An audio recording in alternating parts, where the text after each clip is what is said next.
Bonsoir et bienvenue dans Les Aventuriers de l'étrange. Ce soir sur Sud Radio, nous allons parler de la radiesthésie. La radiesthésie qui est un phénomène tout à fait étonnant. Comment, avec un bout de ficelle ou une simple chaîne avec au bout un poids en forme ronde ou oblongue, peut-on obtenir des réponses à des questions ?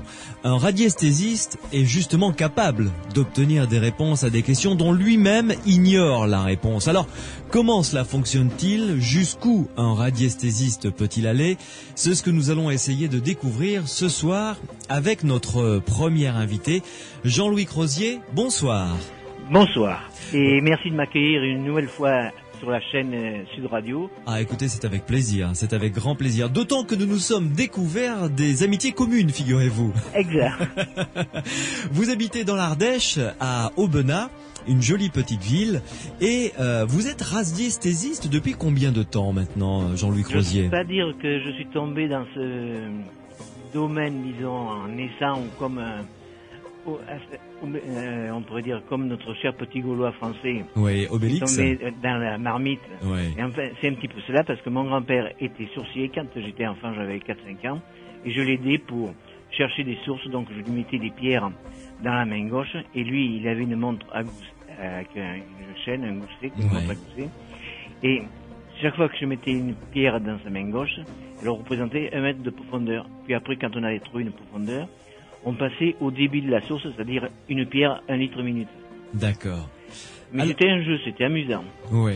Alors, vous avez aidé à plusieurs reprises les forces de l'ordre, la gendarmerie, les pompiers ou encore des secouristes en montagne à retrouver des personnes disparues. On va en parler largement, évidemment, avec vous sur Sud Radio jusqu'à minuit. Vous allez nous expliquer comment vous travaillez et quels sont surtout les résultats que vous avez obtenus. Je recevrai d'autres invités dans le courant de cette émission. Vers 23h, un deuxième invité qui, lui, met son talent de radiesthésiste au service des fouilles archéologiques. Il nous racontera comment il travaille et quels sont les résultats qu'il a obtenus. Enfin, en troisième et dernier invité, aux alentours de 23h15, un journaliste écrivain viendra nous rejoindre, quelqu'un que vous connaissez bien, Jean-Louis Crozier, puisqu'il s'agit de Jacques Mandorla. Ah, bien sûr. Puisque vous avez écrit ensemble un livre justement sur la radiesthésie. Alors là maintenant je m'adresse à ceux et celles qui nous font l'amitié d'être avec nous tous les samedis et dimanches soirs à l'écoute de Sud Radio. Je suis sûr que vous êtes quelques-uns qui écoutez cette émission à utiliser le pendule. Alors je vous invite à venir nous rejoindre pour nous expliquer ce que vous en faites de ce pendule et les résultats que vous avez obtenus. Vous pouvez nous contacter par deux moyens, par SMS. Vous envoyez donc sur votre téléphone portable un SMS, vous tapez Sud, vous laissez un espace et ensuite vous rédigez votre question ou votre réaction et vous envoyez le tout au 71 200 ou encore vous pouvez nous appeler par téléphone au 0826 300 300. Cyril est toujours fidèle au poste. 0826 300 300 dans Les Aventuriers de l'étrange sur Sud Radio. Nous parlons ce soir des radiesthésistes. Jean-Louis Crozier, nous allons discuter avec vous de votre métier, de ce métier que vous exercez depuis plusieurs dizaines d'années. Et votre spécialité est la recherche de personnes disparues. Alors, d'abord, on va parler de la manière dont vous procédez. Admettons que des gendarmes ou des pompiers vous appellent et vous disent, voilà, on recherche quelqu'un dans tel endroit. Et à partir de ce moment-là, quelles sont les questions que vous posez? Qu'est-ce que vous avez besoin d'avoir comme information? Et qu'est-ce que vous faites pour commencer à travailler? Surtout, il faut très peu d'informations. C'est-à-dire, la première, c'est de savoir qu'une personne a disparu de tel endroit, de tel village, de tel quartier, si vous voulez. Avoir des cartes IGN, si possible, au 25 millième pour travailler.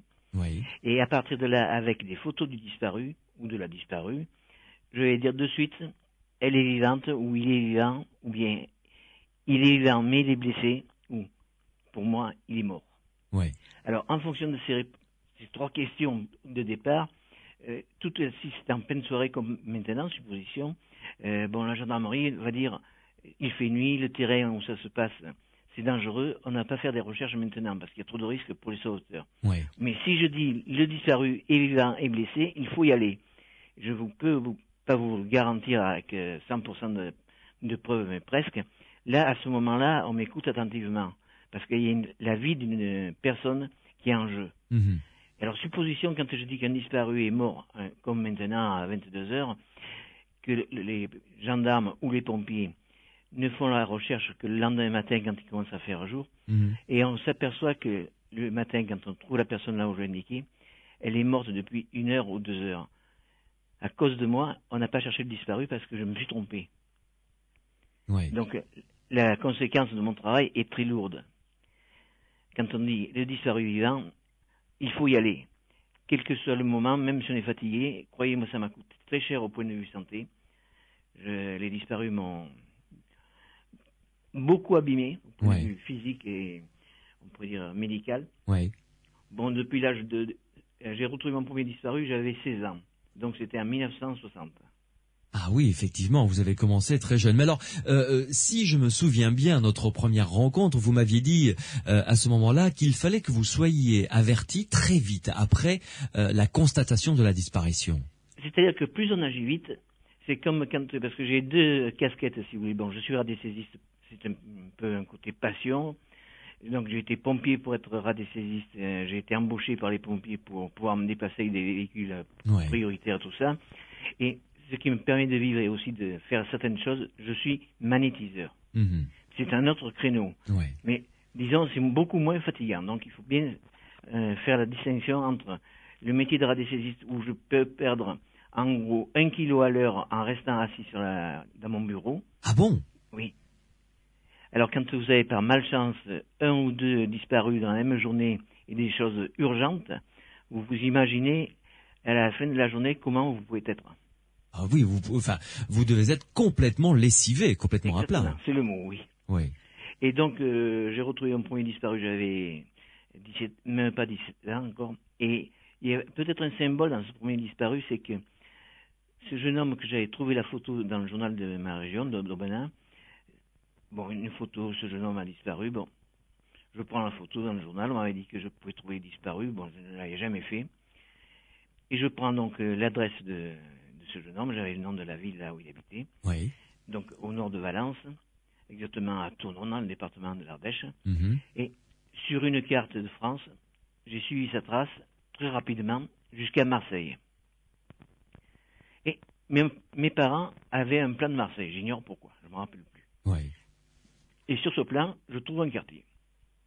Bon, à l'époque, le téléphone était assez rare. J'ai dit qu'il y a trouvé un résultat, le plus simple, c'est d'écrire. Alors j'écris Monsieur Intel, bon, voilà, je suis radiesthésiste amateur, voilà, je trouve votre fils à Marseille, dans tel quartier. Et 4 jours après, au courrier, une lettre, Monsieur Crozier, merci, on a retrouvé notre fils. Grâce à vous, la brigade de recherche de Marseille vers la gare de Saint-Charles a pu récupérer notre enfant. Merci beaucoup. Et c'était signé Monsieur X, gendarme, ou gendarmerie de Tournon. Alors il y a un peu le symbole pour un radiesthésiste de se retrouver à faire une première recherche et déjà de me retrouver dans le bain gendarme. Ouais. Ça m'a suivi toute ma vie en fait. C'est-à-dire que vous avez la première personne disparue que vous avez retrouvée était le fils d'un gendarme. Voilà. Ah oui, c'est particulier, effectivement. C'est quand même, et vous savez, quand on a 16 ans et demi, quand ça vous arrive, on se pose quand même beaucoup de questions, parce qu'on dit une simple photo de journal, une carte, on dit qu'il est vivant, qu'il est là, et on le trouve là. Oui. Ça a travaillé un petit peu, j'avoue. Ah ben ça, je comprends que intellectuellement, moralement, vous avez dû vous dire bon, alors quelle responsabilité j'ai dans tout ça finalement, et est-ce que je vais devoir ou pouvoir retenter le coup encore une autre fois? Eh bien, j'ai mis mon doigt dans l'engrenage et après ça a été le bras qui est passé, ça a été l'épaule, ça et le corps tout entier. Alors dites-moi, Jean-Louis Crozier, j'aimerais que vous nous racontiez un cas précis, un cas où vous avez réussi à résoudre le problème, et ensuite vous nous parlerez d'un cas où ça n'a pas fonctionné, et à votre avis, pour quelle raison ça n'a pas fonctionné? De recherche, parce que si vous voulez, c'était une habitude de mon grand-père qui marquait pas mal de petites choses, et moi j'ai continué naïvement à avoir un cahier de recherche où chaque disparu est enregistré avec échec ou réussite, de manière à savoir où j'en suis et de pouvoir donner des chiffres précis et nets. Comme au 31 décembre 2005, j'ai permis de rechercher 1283 disparus. Oui. J'en ai retrouvé 281. Oui. J'ai 170 échecs connus. Et en attente, donc des résultats qui ont des fois 30 ou 40 ans d'attente, j'en ai 832.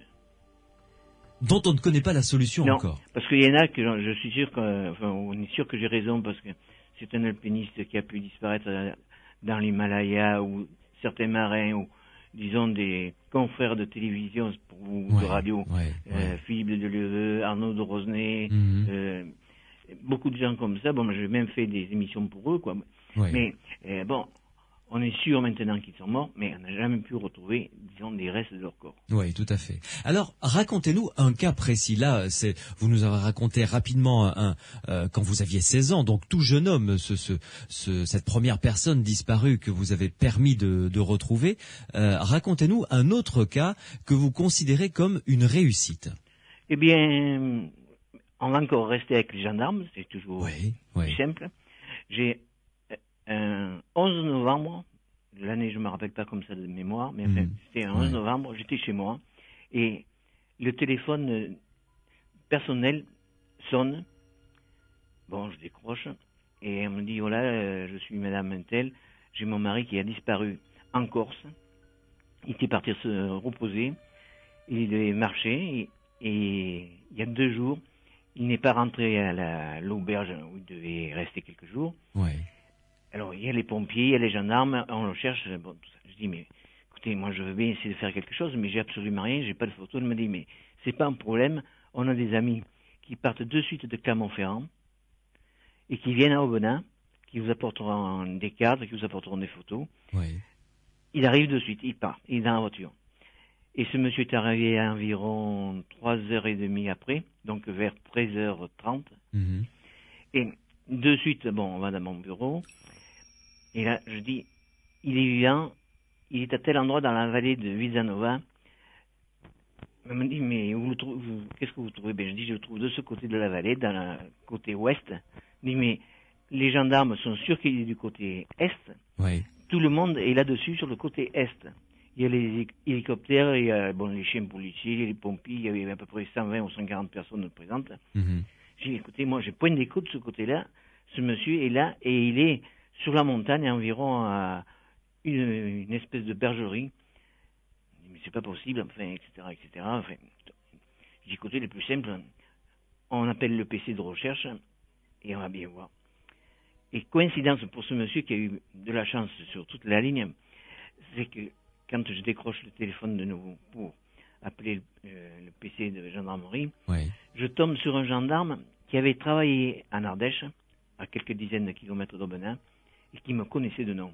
Donc déjà, ça a facilité les choses. Le contact a été beaucoup plus rapide. Alors il me dit, ça va que c'est vous qui m'appelez, parce que vu où vous situez ce monsieur, que vous dites qu'il est blessé, qu'il est vivant, mais qu'il est blessé, pour aller le rejoindre, on a à peu près 3h30 ou 4 heures de marche. Je dis, écoutez, moi, il n'y a que là que je trouve quelque chose et il faut y aller. Il me dit, bon, mais je le dis à un groupe de 3 ou 4 gendarmes d'aller là. Bon, ils avaient la même carte que moi pour travailler, donc on pouvait faire des reports très simples. Et donc, les recherches ont démarré. Et le soir, vers 17h30, pour pas dire 18h, le téléphone sonne. Et rien qu'à la voix de la personne qui m'a appelé, j'ai dit, vous l'avez retrouvé? Il dit, oui, il est vivant, il est blessé. Enfin, on l'a évacué par hélicoptère. Où on l'a retrouvé exactement, je demande, mais il m'a dit, on est allé là où vous avez dit. Et il y était. Et d'ailleurs, j'ai eu le colonel de gendarmerie de la Corse à l'époque, lieutenant-colonel Delponte, qui a envoyé une lettre pour témoigner, disons, de mon résultat, et que je puisse la publier, si vous voulez, dans les livres que j'ai écrits. Donc, quand même, quand un lieutenant-colonel de gendarmerie s'engage par écrit pour témoigner, c'est pas pour quand même. Et heureusement, ce monsieur, donc, il a eu une fracture de vertèbre, enfin, une fracture de la jambe. Il avait glissé en sautant un tout petit ruisseau, mais comme en 11 novembre, en Corse, à 1500 mètres d'altitude, il faisait froid, il y a un peu de givre. Et il a vu passer l'hélicoptère au-dessus de lui, il était sur un pré quand il attendait, il a entendu l'hélicoptère, il a réussi à se traîner là, mais les pilotes de l'hélicoptère et le mécanicien ou le navigateur regardaient à gauche, ils n'ont jamais regardé à droite de l'hélicoptère. Et lui, il a vu partir l'hélicoptère, il a dit « je suis perdu ». Et puis quand, vers le coup de 4 heures, enfin 16 heures, il a de nouveau entendu des gens qui criaient, qui disaient son nom. Et alors là, il est sorti d'un trou, il était rentré, qui s'était caché comme on pourrait dire un renard. Et les sauveteurs, d'ailleurs, on a fait une émission de télévision pour ça, par la suite, ils ont dit, on a vu 2 yeux qui brillaient dans ce trou. On a dit, mais c'est pas possible. Et puis lui, bon, il s'est mis à crier, il a répondu aux appels, bien sûr, examiné en urgence et transporté à l'hôpital. Et puis, quelques mois après, quand il a été sorti d'affaires, sur pied, il m'a invité donc à Clermont-Ferrand pour faire une conférence. Et devant donc environ 200 personnes, il a raconté en disant, si je suis vivant aujourd'hui, c'est grâce à ce monsieur, et je veux que vous sachiez que la radiesthésie, ça peut des fois vraiment rendre service. Jean-Louis Crozier, c'est une très belle histoire que vous nous avez racontée. On a bien compris le poids psychologique que ça représente et la responsabilité qui pèse sur vos épaules quand comme ça le téléphone sonne quelque part dans la journée chez vous et que vous décrochez, que ce soit un pompier, un gendarme qui vous dit voilà, on a perdu quelqu'un, il faut que vous nous aidiez. Et alors là, il y a la vie de famille, elle n'existe plus. Ah oui, j'imagine. Oui, là quand faut y aller, quoi. C'est clair. Jean-Louis Crozier, vous restez avec nous, une pause et on vous retrouvera tout à l'heure. Vous allez nous raconter encore d'autres cas comme ça sur lesquels vous avez travaillé, des fois avec succès, parfois malheureusement sans résultat et d'autres fois, comme vous nous l'avez dit, en attente encore de résultats pour des affaires dont vous nous avez dit qu'elles datent de 20 voire même 30 ans. Vous qui utilisez le pendule, vous qui nous écoutez, eh bien écoutez, cette émission est aussi la vôtre. Venez nous rejoindre pour nous raconter comment vous utilisez le pendule. 0826 300 300, vous nous appelez à notre standard, vous nous envoyez des SMS, vous tapez le mot Sud, un espace, votre question, votre réaction et vous envoyez le tout au 71 200, d'autres histoires de personnes disparues sur Sud Radio avec Jean-Louis Crozier dans quelques instants. Les aventuriers de l'étrange sur Sud Radio. Mathieu Chédid dans Les Aventuriers de l'étrange sur Sud Radio. C'était Mama Sam. Vous pouvez nous appeler au 0826 300 300 pour nous parler de radiesthésie ou si vous-même vous avez eu recours à un radiesthésiste et nous raconter comment est-ce que cela s'est passé, comment vous l'avez vécu ou nous envoyer vos questions, vos réactions par SMS. Vous tapez le mot Sud, un espace, votre question, votre réaction et vous envoyez le tout au 71 200. Nous sommes en compagnie ce soir d'un des plus grands radiesthésistes que l'on ait en France, il s'appelle Jean-Louis Crozier.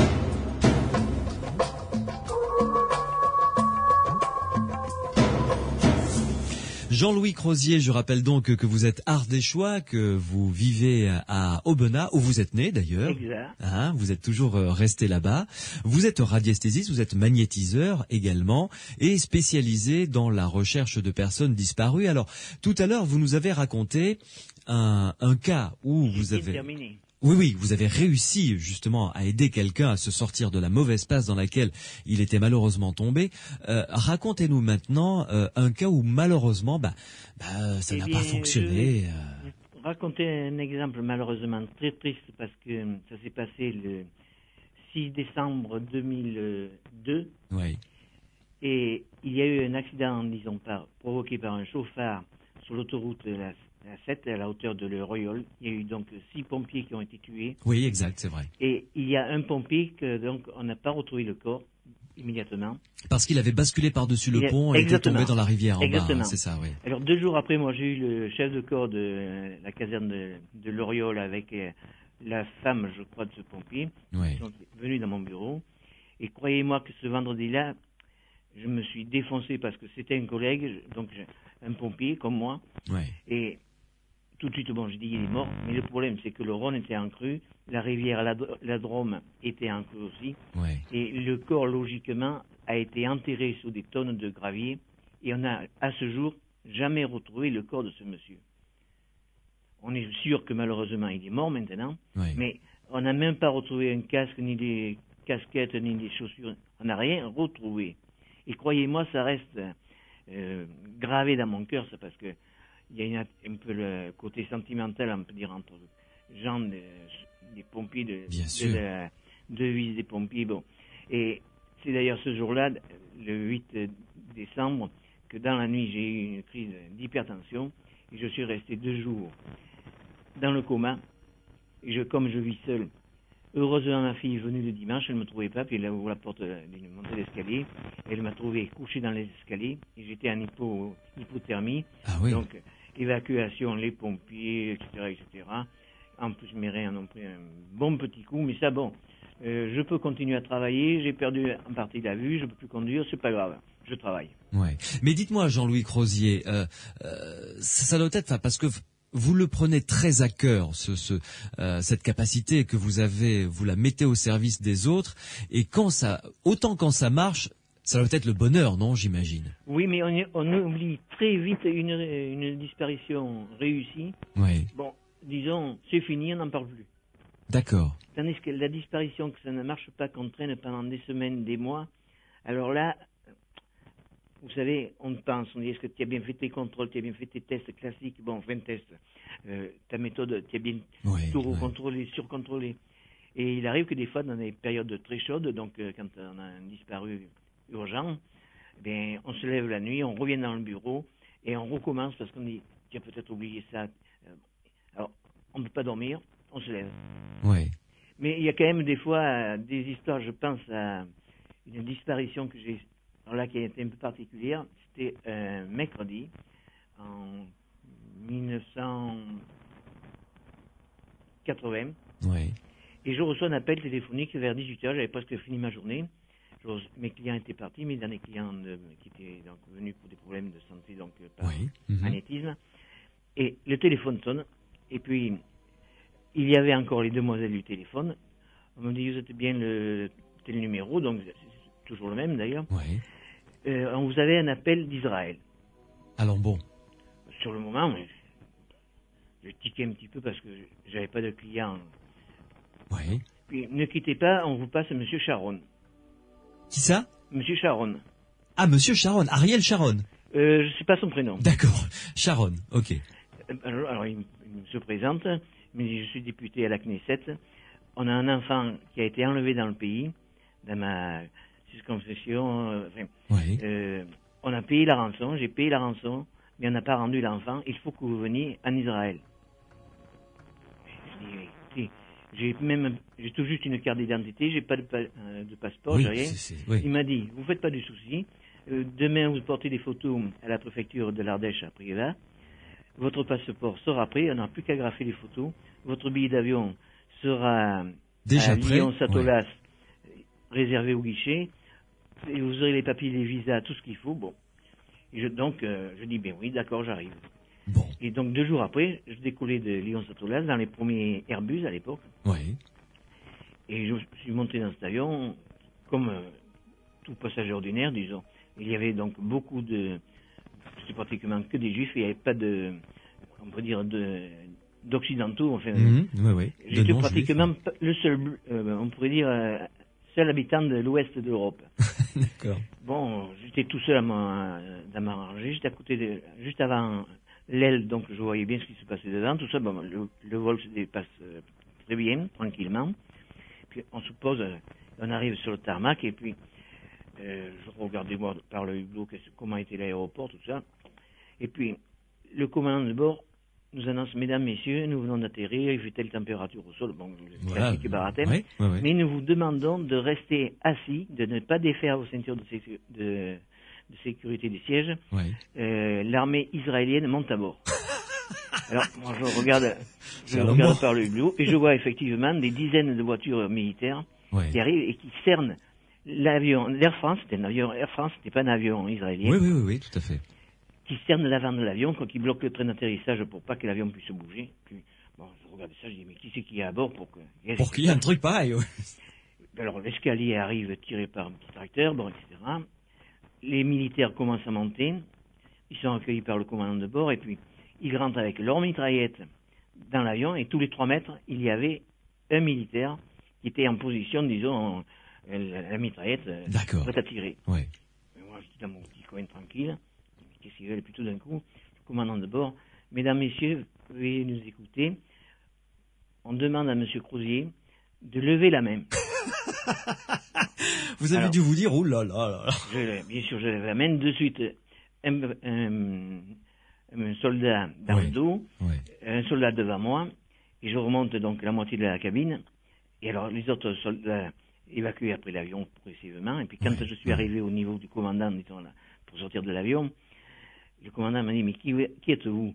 Oui, parce qu'il n'avait jamais vu ça, lui, en tant que pilote, qu'un Français on vienne le cueillir, en somme, très chaudement, quoi. Oui.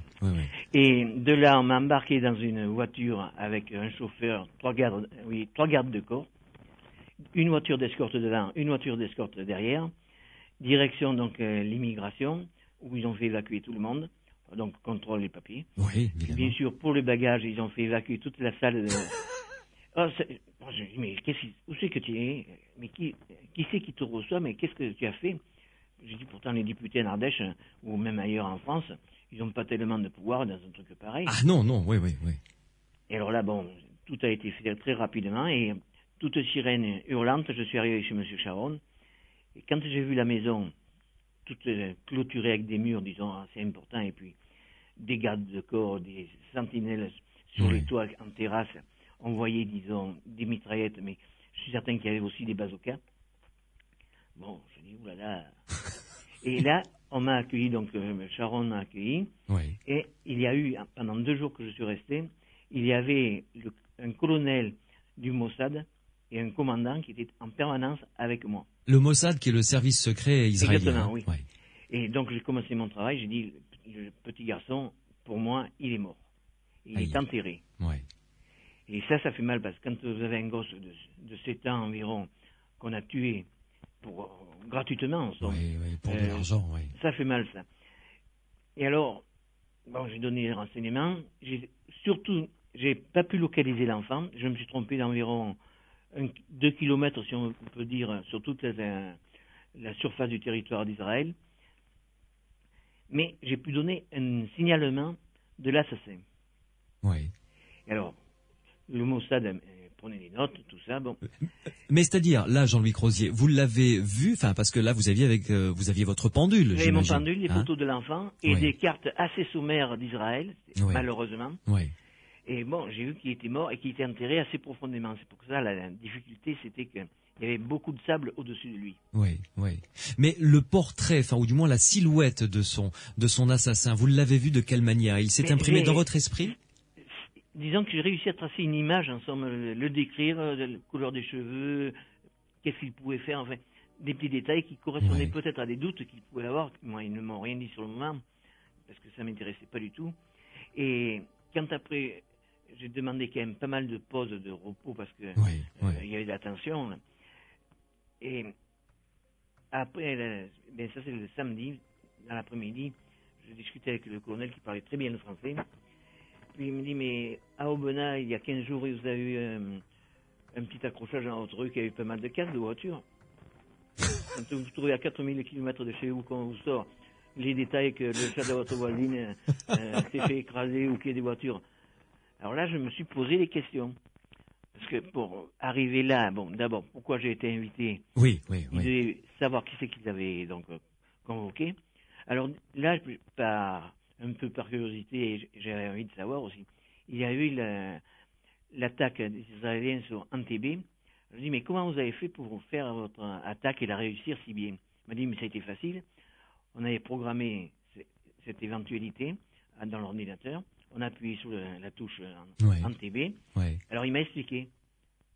Et quand on vous explique ça, c'est limpide, c'était facile. Mais quand j'ai participé à des recherches après par la suite avec d'autres affaires israéliennes, quand on voit travailler les soldats israéliens, s'il y a un arbre qui gêne, pratiquement, on arrache l'arbre pour être sûr que l'épaule du soldat qui est à côté de vous, à gauche ou à droite, est toujours contre la vôtre. D'accord. On fait le tour de l'arbre, bien sûr, mais disons, on avance les battus pour chercher On fait pas de détails, quoi. C'est Ah non, vraiment, c'est quand on vraiment ratisse, on ratisse, quoi. Oui. Et alors, le résultat de cette affaire, est-ce que vous en avez su après? Oui, quelques jours après, disons, quand je suis rentré en France le dimanche matin, Oui. donc 2 jours après ou 3 jours après, ils m'ont téléphoné pour me dire on a retrouvé l'assassin qui nous a conduits là où il avait enterré le corps du petit garçon Oui. et le problème est réglé. Ce qui signifie que la justice a tranché de suite. Mais c'est-à-dire, grâce à vos indications, ils avaient réussi à remonter Voilà. cette piste? Et donc l'assassin a été tué pratiquement Ouais, j'imagine. dès qu'il a Ouais, mené il faut pas trop de détails. la oui. police. Quoi. Oui. Mais dites-moi, Jean-Louis Crozier, là, je viens de recevoir un SMS.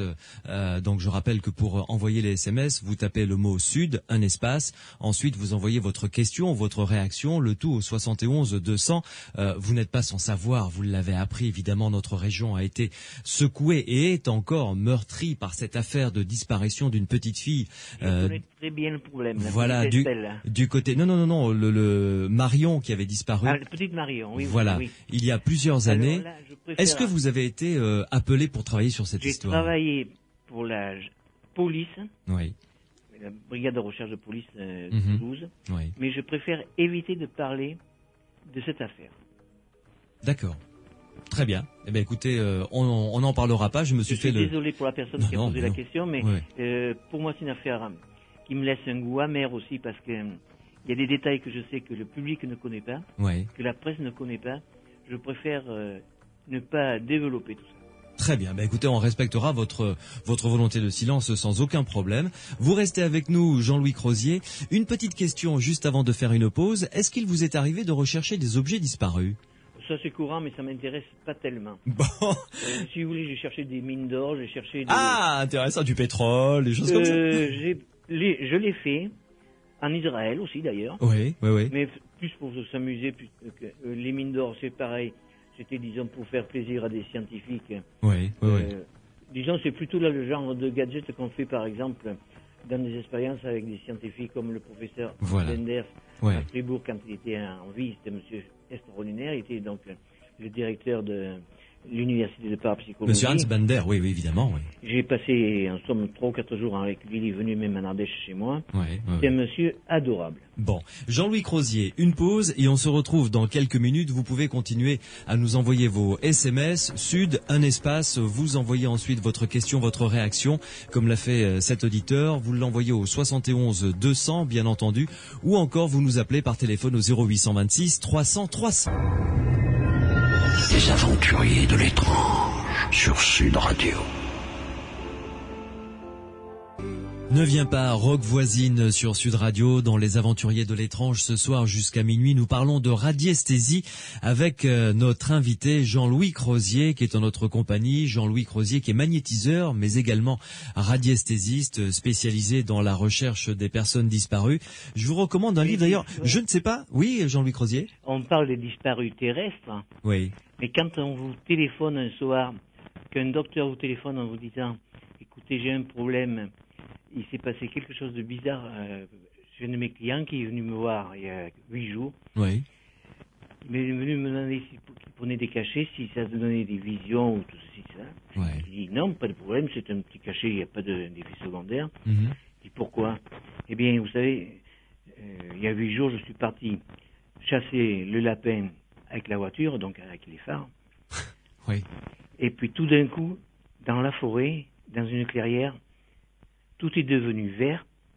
Une immense lueur est arrivée. Ma voiture a calé, le moteur s'est arrêté. Et puis, je sais pas, j'ai vu quelque chose et puis, je sais pas exactement ce qui s'est passé, mais je suis resté là 2 heures, je sais pas où c'est que je suis passé.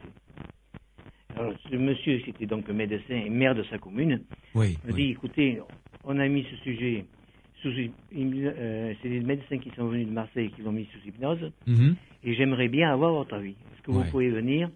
Je dis, écoutez, moi, ça m'est pas arrivé de travailler sur des affaires semblables, mais pour le principe, ça m'intéresse parce qu'on sort un peu De l'ordinaire, qu'on va de dire. l'ordinaire. Oui, oui, tout à fait. On reste oui, dans le oui, oui. thème de l'émission de ce soir-là. Oui, complètement, oui, oui. Et donc, je me rends chez ce médecin en passant par Mont et par Vaud d'Ardèche parce que Oui, c'est c'est pas vraiment évident. une vallée perdue. Oui. Et en présence des 2 ou 3 gendarmes de la petite commune, plus un infirmier ou un ostéopathe, je ne me rappelle pas, il y avait donc d'autres personnes du milieu médical. Ouais.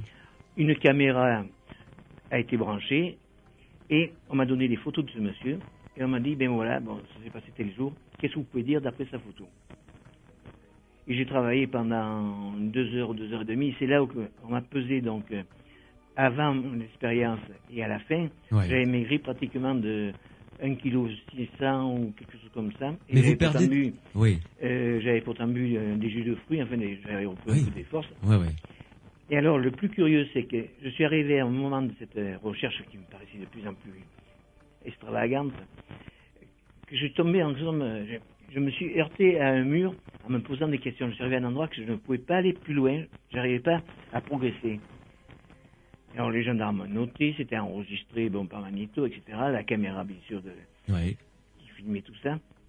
Et après, quand moi j'ai dit, je ne peux plus aller loin, je ne peux plus rien dire, je vous ai dit ce que je trouvais, des histoires de passage, des choses assez hallucinantes, on peut dire. C'est-à-dire, parce que là, vous nous intriguez, c'est quoi? Eh bien, ce monsieur, en définitive, je n'ai pas la preuve, parce que, personne ne l'a vu, mais si vous voulez, il a peut-être pas rencontré ou vécu des petits hommes verts, mais il s'est certainement passé quelque chose. J'ai même pu dessiner, non pas la classique soucoupe volante, que tout le monde s'imagine, mais en somme, un objet, disons, d'une forme plutôt cylindrique, avec un avant assez écrasé, comme on pourrait dire l'avant d'un avion, un peu, qui avait 6 pieds, donc métallique, bien sûr. Et j'ai donné des détails qui, ce monsieur, dans son l'examen sous hypnose, a raconté, et quand les gendarmes ont fait la comparaison entre mon récit et le récit de ce sujet sous hypnose, qui ignore ce qu'il a dit, puisqu'il n'a pas vu les cassettes, lui. Les gendarmes m'ont dit, eh bien, vous dites 80% de ce que ce monsieur a vu. Et alors, il aurait rencontré quoi, finalement? Eh bien, il aurait monté, il serait resté environ 2 heures dans cet engin.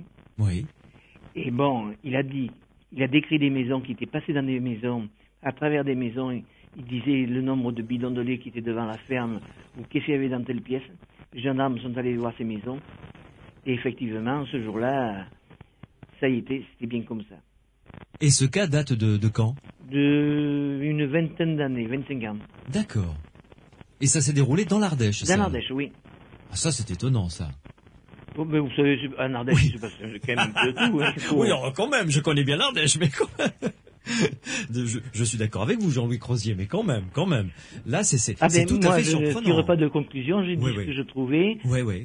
Ce client, si on peut dire, sous hypnose, a fait un récit qui a été enregistré et filmé. Et vous avez travaillé de votre côté. Voilà, et à 80%, ça correspondait. Ah oui, c'est franchement étonnant. Là, vous savez, on se pose un peu des questions. Après, quand vous rentrez chez vous, à 1h du matin, quand vous passez l'école de l'Ardèche... oui, c'est un peu inquiétant.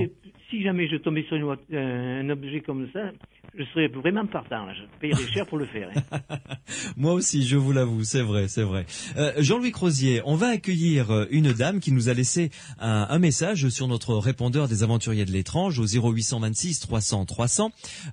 Non pas pour vous demander quelque chose de précis, mais plutôt vous demander si la demande qu'elle va formuler est réalisable. Vous l'écoutez et ensuite vous nous direz ça. Paul, bonsoir. Bonsoir Louis. Vous nous appelez du Gers. Je vous appelle du Gers. Voilà, vous pouvez dire bonsoir à Jean-Louis Crozier, il vous entend. Bonsoir Monsieur Crozier. Bonsoir Madame. Alors... Mais je n'ai pas de chance parce que vous venez de dire que ça ne vous intéresse pas de rechercher des objets. Ah, mais attendez, on ne sait pas si... Alors, ce qui nous intéresse... vous dire un petit peu la raison, c'est que en moyenne, je refuse en temps normal, c'est-à-dire en ce moment que j'ai pas trop d'émissions de radio, pas trop de télévision, je refuse à peu près un disparu par jour. D'accord. Et alors, quand je fais des émissions de radio ou de télévision, on peut multiplier ce chiffre parfois par 40.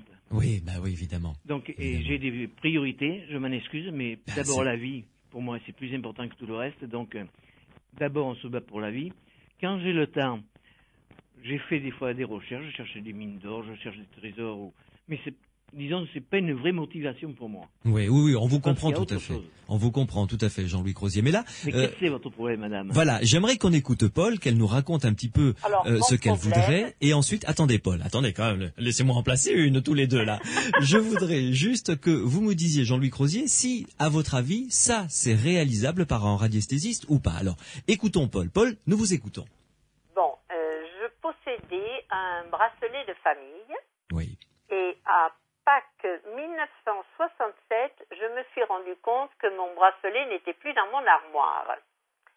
Car je l'avais mis pour la dernière fois pour le 1er de l'an 1967. Et je me suis toujours mis dans l'idée qu'un jour, je retrouverai ce bracelet parce que j'ai été voir les bijoutiers, tous les gens que je connaissais pour savoir si par hasard je n'avais pas porté mon bracelet, à faire arranger peut-être, et non, personne n'avait mon bracelet. Et je me suis mise dans l'idée que peut-être je le verrais un jour au bras de quelqu'un.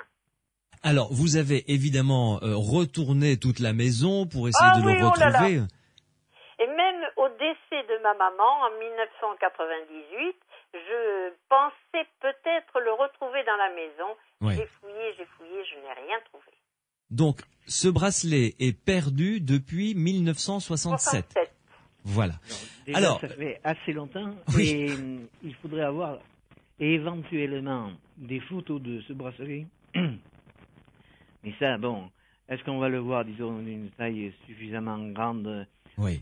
Ça sera difficile. Et puis, si vraiment il a disparu ou bien il a été mis dans un sac et que vous avez jeté ce sac sans faire attention, ce qui arrive souvent, Mhm.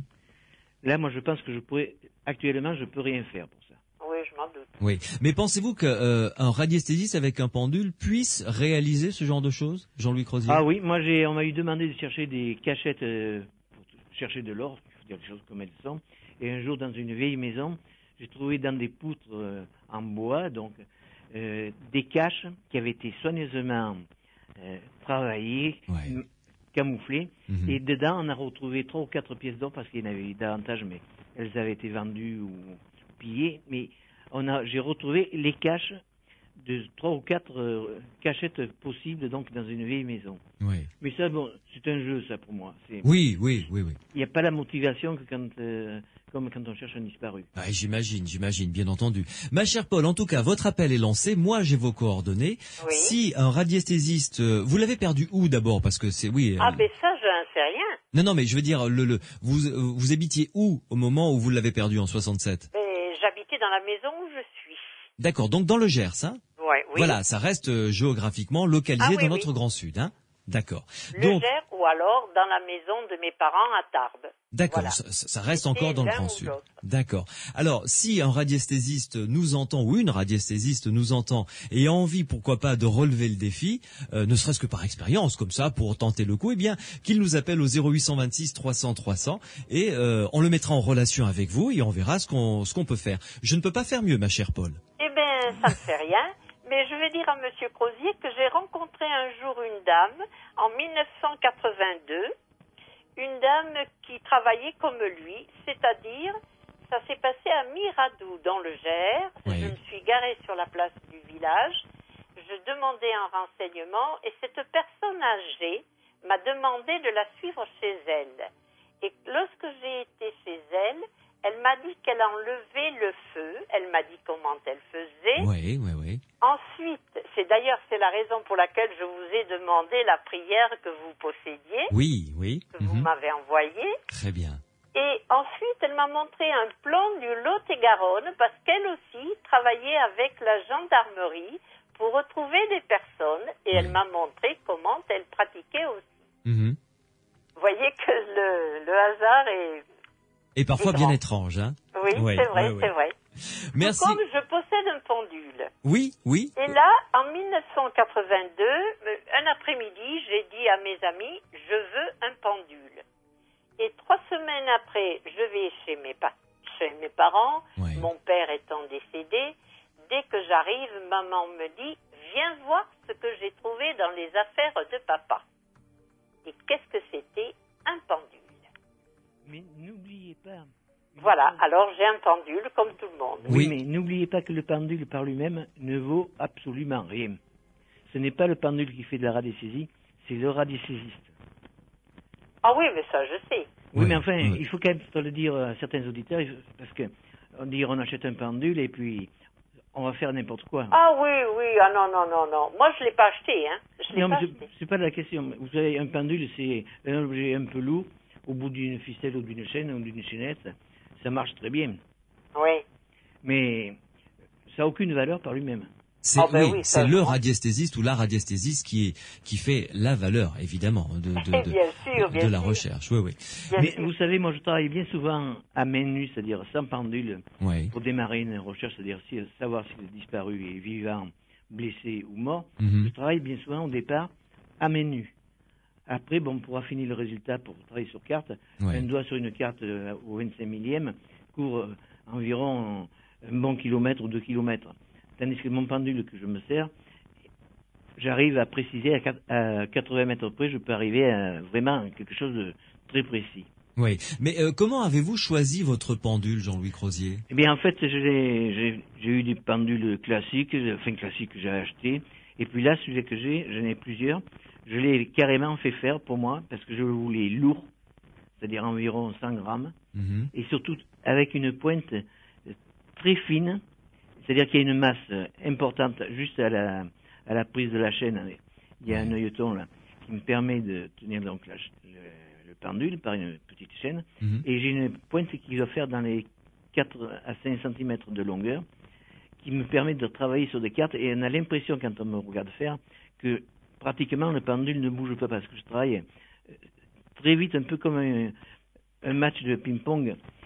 La question est lancée, je sens la réponse dans la main, je passe de suite à la question en sens inverse ou la suivante. Mhm. Ça va très vite, le pendule ne tourne presque pas.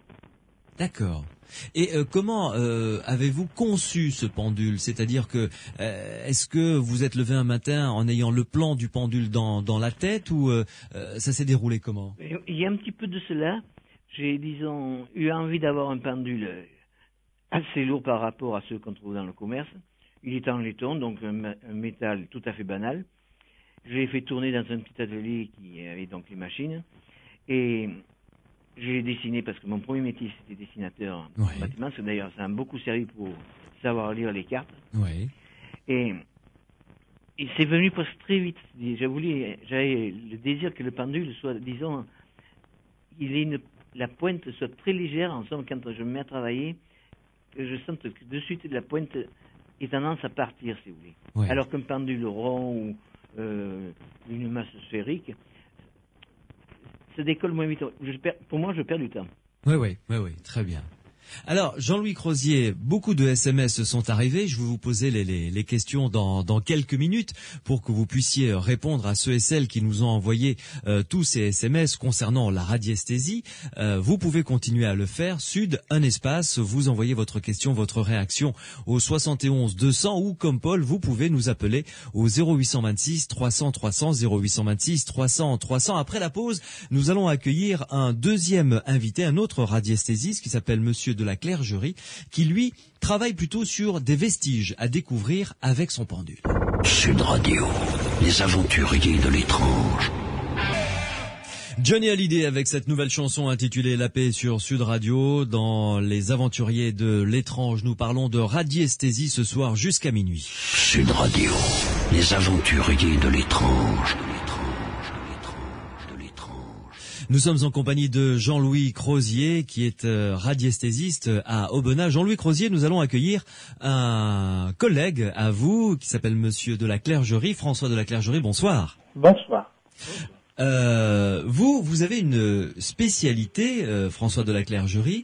Vous vous êtes intéressé plutôt à l'archéologie finalement, aux fouilles, hein? Oui, exactement. Pas aux fouilles, parce que j'ai pas le droit de fouiller. Oui, bien sûr, oui, mais à la recherche de vestiges plutôt, à aider plutôt ceux qui cherchent des vestiges ou qui... C'est-à-dire ceux qui ont des châteaux, Mhm. ou alors je fais également, j'ai publié plus de 150 articles sur les églises, les monuments du Périgord ou d'ailleurs. Oui. Alors Mais ils ne sont pas publiés. comment vous est venue cette envie de travailler plutôt sur des recherches en sous-sol? Ben, c'est très simple. quand j'ai su que je pouvais faire de la radiesthésie, je me suis dit à quoi je vais pouvoir l'appliquer.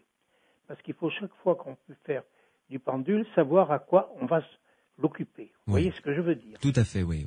Un paysan va s'occuper de ses bêtes, une infirmière va s'occuper de ses malades, et moi, je fais partie de la Société historique et archéologique du Périgord, donc ça m'est venu tout seul. Vous comprenez? Cette passion historique, quoi, en quelque sorte. Comment? Une passion historique, plutôt. Voilà. Oui. Parce qu'il y a plus de 50 ans que je suis à la Société historique et archéologique du Périgord. Oui.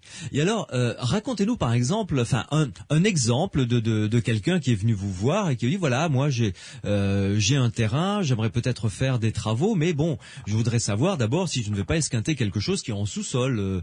Comment ça se passe? Oui, mais alors il faut faire très très attention, parce qu'il existe, que j'ai sous les yeux, le droit de l'archéologie française. Oui.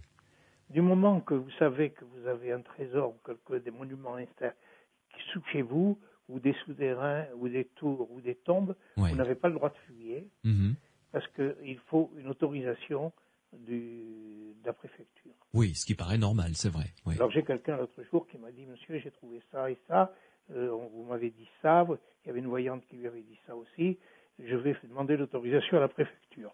Alors j'ai dit, monsieur, c'est très gentil de demander l'autorisation à la préfecture, mais elle vous sera refusée automatiquement. Oui. Parce que la préfecture n'accorde d'autorisation de fouiller qu'à des gens qui sont des archéologues. Oui, qui sont habilités à faire des fouilles, évidemment. On les comprend. Bien sûr. Mais je veux dire, comment travaillez-vous quand vous arrivez sur un lieu? Vous êtes déjà documenté, comment dirais-je, sur l'histoire du lieu, ou vous essayez d'arriver le plus... Non, jamais. Oui. Mais comme monsieur, vous disiez tout à l'heure, je travaille sur carte IGN. Oui. Ou sur plan cadastral. Ou même sur plan fait à la main. Voilà, Alors, je regarde, et ce que je vois, je trouve. Par exemple, l'autre jour, on m'a demandé de travailler du côté du Coux. Bon, j'ai travaillé sur le plan qu'on m'a donné, et j'ai dit, voilà votre maison ancienne, et construite sur 4 tours. Il y a un puits également, et puis il y a des tombes. Oui. Bien. J'y suis allé après sur place, je suis resté toute une journée, et j'ai donné un cours de radiesthésie à 10 personnes, et tout ce que j'avais dit était vrai. Oui. En principe, j'ai 98% de juste. Mais comment le ressentez-vous, ça? Mais par mon pendule. Je prends mon pendule dans la main droite, et la carte à gauche, et je regarde. Et alors, pour être plus précis, je fais ça en pendule inversé, c'est-à-dire que je mets mon pendule sur un objet, par exemple du vide, et je vois s'il y a des tours et à quel endroit elles sont exactement. C'est ce que je fais pour des recherches d'eau, vous voyez. Oui. C'est à peu près le même principe que Sourcier, en fait. C'est ce que vous êtes en train de nous dire. C'est le même principe, parce que toute terre qui a été modifiée, nous le sentons par la radiesthésie, vous voyez. Oui. Et vous êtes né avec je poserai la question à Jean-Louis Crozier également après. On devient radiesthésiste ou on naît avec? Moi, à mon avis, on naît avec. Oui. Mais on ne le sait pas toujours. Moi, combien de fois je découvre, et il y a 20% des gens qui peuvent faire de la radiesthésie. C'est ce que j'ai dit dans un article de journal il y a quelque temps. Oui. Jean-Louis Crozier, vous partagez cette même opinion. On est radiesthésiste, mais on ne le devient pas forcément? Non, des fois, on n'a pas conscience qu'on peut le faire. Puis, on a des fois... Moi, j'ai eu la chance de rencontrer, quand j'étais dessinateur, donc j'avais 16 ans avant que je retrouve mon premier disparu. C'est un sourcier de la région qui était réputé, qui m'a testé. Bon, il a pris un pendule, parce que j'avais indiqué qu'il y avait de l'eau à tel endroit pour faire une maison. Et il me dit, mais c'est toi qui as fait ce tas de pierres? Je dis, oui, c'est moi qui l'ai fait, c'est là qu'il faut faire le puits. Alors, il m'a testé. Il m'a dit, mais tu peux trouver les personnes disparues. Et donc, quelques mois après, j'ai retrouvé mon premier disparu. Et il m'a donné envie d'essayer, quoi. Mais il faut aussi beaucoup de... Je pense qu'il faut garder surtout beaucoup d'humilité quand on travaille. Parce que quand on cherche des sources, bon, c'est pas trop grave. C'est des fois qu'une question de finance, si on se trompe. Mais quand on cherche quelqu'un, c'est en somme une vie qu'on risque de perdre. Oui. Alors là, il faut être vraiment exigeant envers soi-même et on s'use beaucoup. Oui. Personnellement, il m'arrive de faire des recherches de sources, mais je le fais là aussi, c'est comme tout à l'heure quand on parlait de recherche de bijoux, des choses comme ça. Je fais des recherches de sources quand j'ai le temps. Mhm. C'est pas souvent. Mais dites-moi, Jean-Louis Crozier, comment faites-vous quand vous voulez tester quelqu'un pour voir si il a la possibilité d'être radiesthésiste? Ça se passe comment, ça? Vous savez, je crois qu'il faut d'abord que la personne ait envie de faire quelque chose et pas trop lui donner des conseils non plus. La laisser faire, l'orienter, lui donner quelques conseils de base, mais surtout qu'elle trouve son chemin elle-même. Mhm. Parce que toutes les formules, tous les livres écrits par les radiesthésistes, même ceux que j'ai écrits, si vous voulez, c'est pas vraiment la vérité, c'est pas la certitude, c'est pas la Bible. Chacun en a un peu Puis il y a la question de sensibilité qui est primordiale. Ouais. Moi, je n'emploie pas jamais le mot don, je dis on a une sensibilité. Je suis contre les côtés je possède un don, de ceci, de cela. Je suis tout à fait contre. Je ne veux pas mélanger le mot don de Dieu ou don du diable ou la religion là-dedans. Ouais. Pour moi, ça n'a aucun rapport. Mais dites-moi, monsieur Jean-Louis Crozier, on a reçu un SMS, là je viens de recevoir un SMS qui s'affiche sur mon écran, qui demande: la radiesthésie est-elle comme la voyance, finalement? Pour moi, pas du tout.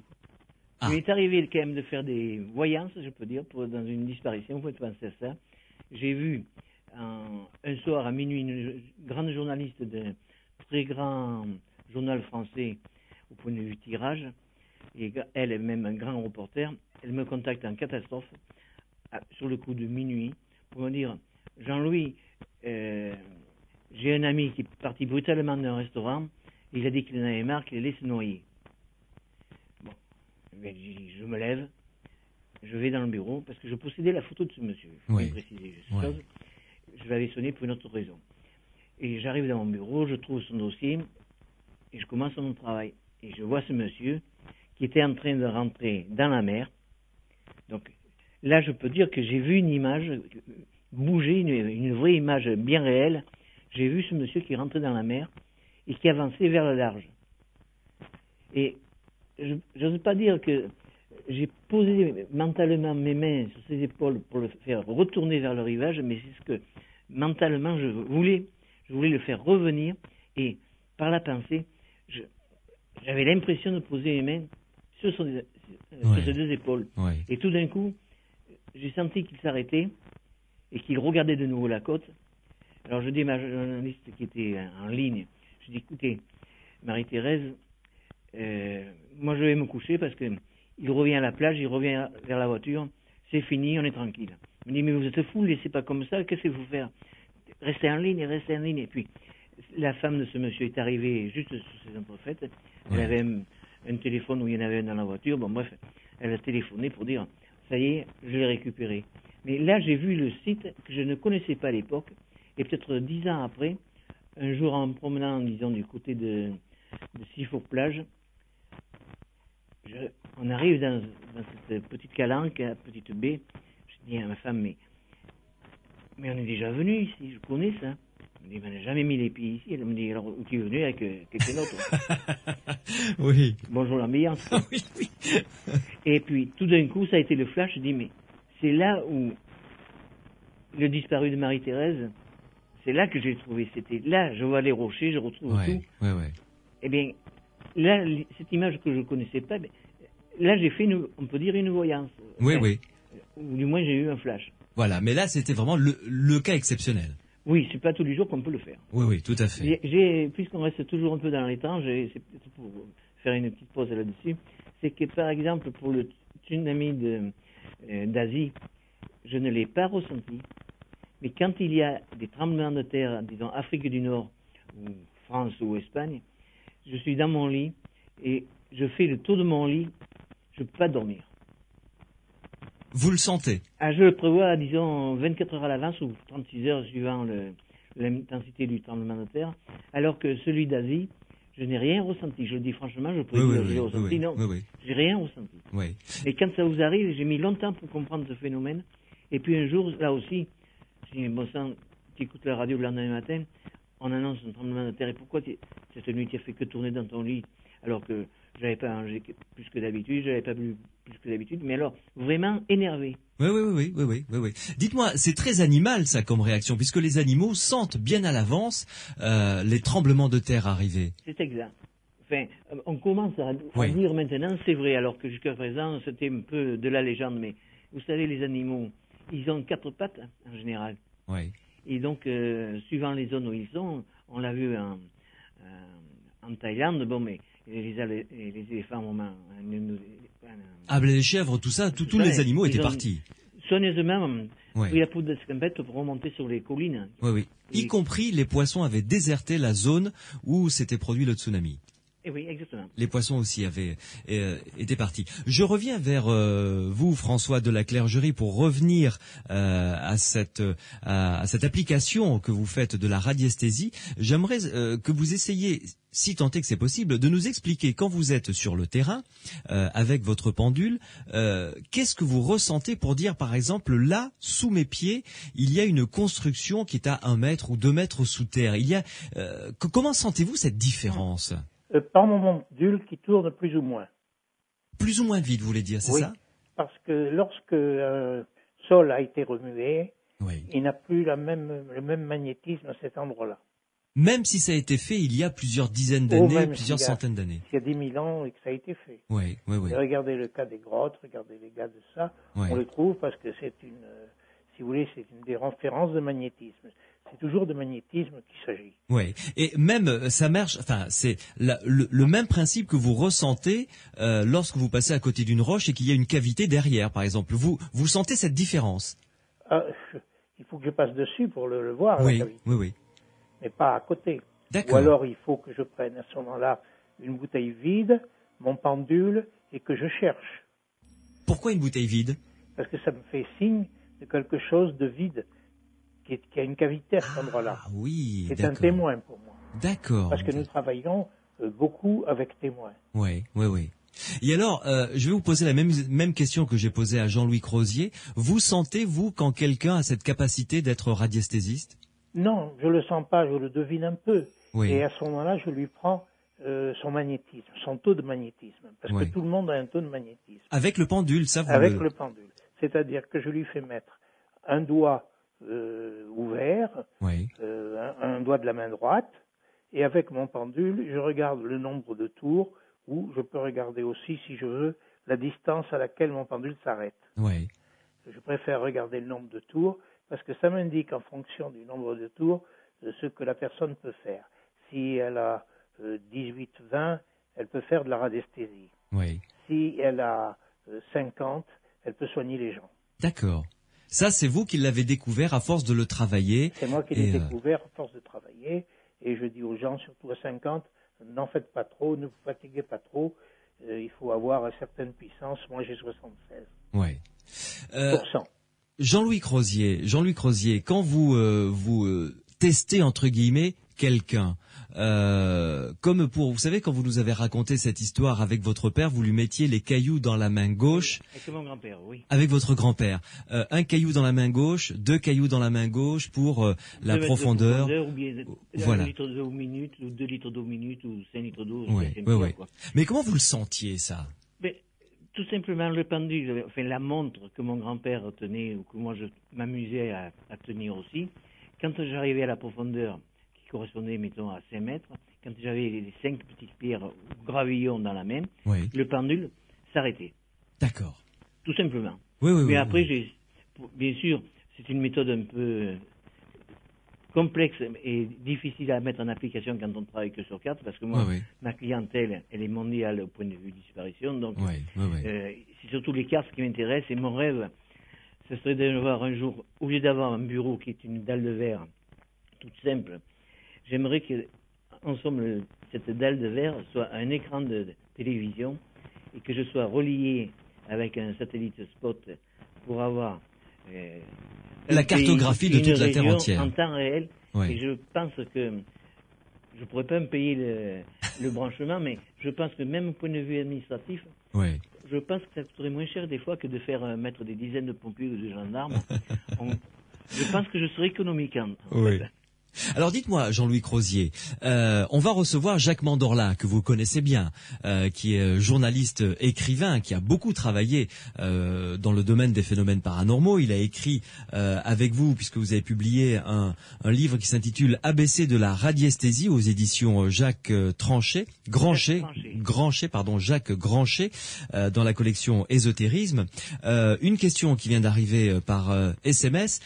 Vous avez besoin d'une photo de la personne disparue pour, comment dirais-je, entrer en résonance avec elle. J'emploie peut-être des termes tout à fait impropres, mais vous avez besoin d'un élément. Support, oui. Les vêtements m'intéressent très peu parce qu'alors, il me faudrait une maison entière pour stocker les vêtements de tous les disparus qu'on m'a demandé. Oui. Et en plus, malheureusement, il y a des fois des gens qui croient bien faire en envoyant des vêtements lavés. Oui. Au lieu de vous envoyer un vêtement qui a été porté mais pas lavé, on vous envoie un slip ou une chemise bien lavée, bien repassée. Qu'est-ce que vous voulez faire avec ça après? Eh oui. Ça a perdu toute sa résonance, quoi, voilà. C'est ça. Tandis qu'une photo, c'est les photos numériques ou disons reproduites avec un ordinateur, je les aime pas tellement. Je préfère la bonne vieille photo, comme on dit, classique. Sur papier, quoi. Sur papier. Oui. De pixels, disons, le plus important possible, donc environ 15 millions de pixels, parce que maintenant, les appareils numériques arrivent à 6 millions, 7 millions, les meilleurs, disons, actuellement sur le marché. Vous êtes au courant de la technologie, monsieur Crozier? Eh bien, c'est parce que je ne peux plus faire des photos parce que j'ai eu des problèmes de santé, donc je suis malvoyant. Oui. Mais ça n'empêche pas que pour travailler, j'aime bien avoir des bonnes choses, quoi, disons, mettre toutes les chances de mon côté, parce qu'il y a une vie au bout qui dépend de mon travail. Alors, si au départ on prend des choses quelconques, c'est plus compliqué. Tout à fait. Jacques Mandorla va venir nous rejoindre dans quelques minutes dans les Aventuriers de l'étrange sur Sud Radio. Et avec lui et avec vous, Jean-Louis Crozier, on va parler des travaux qu'a fait le professeur Rocard, par exemple, sur les sourciers et les magnétiseurs. Et évidemment, ce nom vous dit quelque chose. Vous pensez tout de suite à Rocard, l'homme politique.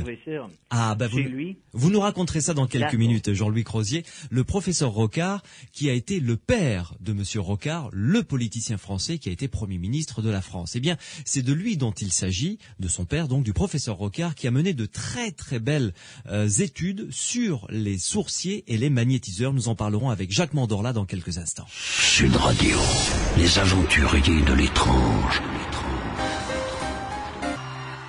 Face à la mer, c'était les Enfoirés sur Sud Radio dans les Aventuriers de l'étrange jusqu'à minuit pendant encore une demi-heure.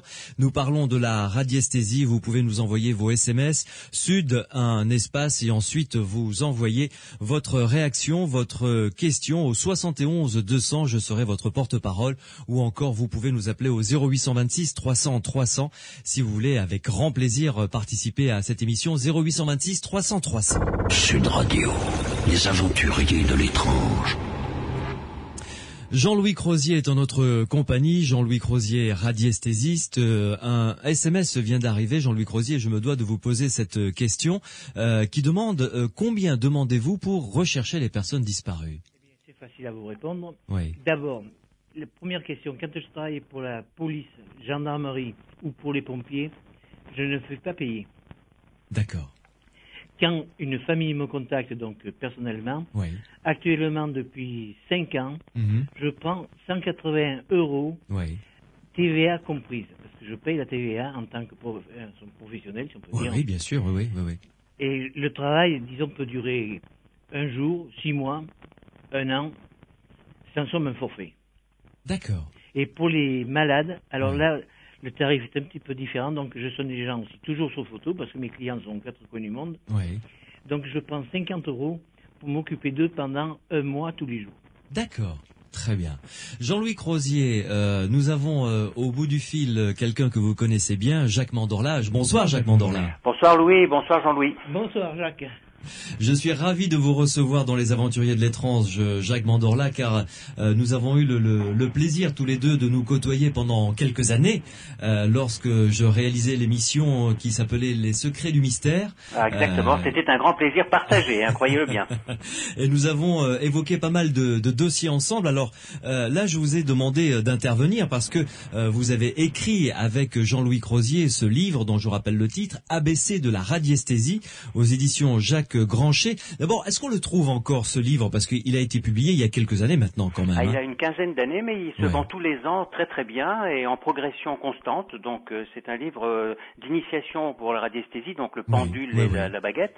Et donc il y a toujours des gens qui s'initient grâce à ce livre. Donc le travail que Jean-Louis et moi avons fait continue de porter ses fruits. Nous sommes très heureux, quoi. Bon, on peut donc aller chez un bon libraire, le commander. Il est toujours référencé et on peut se le procurer. Absolument, ou sur certains sites de vente de livres internet bien connus. Donc très bien. Bon, ça c'est déjà une bonne nouvelle. Alors, Jacques Mandorla, je vais vous demander de jouer le rôle du témoin, un peu extérieur, nous dire quel est le portrait que vous brosseriez de Jean-Louis Crozier, puisque vous avez eu l'occasion de le côtoyer pendant pas mal de temps. Alors non seulement je l'ai côtoyé, mais en plus je l'ai suivi, je l'ai testé, j'ai enquêté sur ses dossiers. J'ai même été allé plus loin parce que le jour où pour le livre, il m'avait dit qu'il avait, je sais pas si vous en avez parlé, mais donc c'est son côté magnétiseur là qui intervient, qu'il avait soigné les chiens de Dany Saval, l'épouse de Michel Drucker. Michel Drucker l'a fait passer pour le lancement de notre livre dans l'émission Star 90, donc au pavillon de Baltard, ce qui avait un gros impact.